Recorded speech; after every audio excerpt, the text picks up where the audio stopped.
Hey, welcome to the project demonstration for personal expense categorization, a smart financial assistant that helps users automatically classify their transaction history based on description patterns. Let's jump onto the demonstration. This is the Streamlit Web UI for personal expense categorization.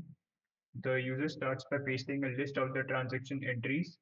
Once submitted, the app analyzes each entry and categorizes it into logical spending groups like food and dining, utilities and entertainment, or shopping, along with a confidence score, right?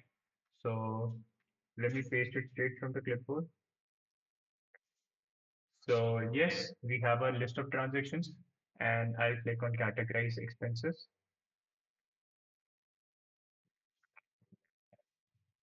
Yes.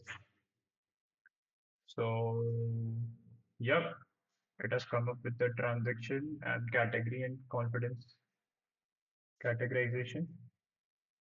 So let's talk about the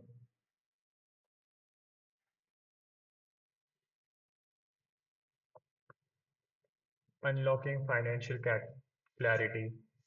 Through this project, we can indulge into automated reporting, instantly generate monthly spending reports by category, subscription tracking, behavioral insights, and budget compliance, which is tracked spending against custom budget limits, sending real-time alerts. Right. So if a student builds this kind of project, then he's able to build a text classification pipeline, train a financial NLP model using category label mappings, build an interactive Streamlit UI to display categorized expenses, and deploy a s- deploy such an impactful project onto the web easily.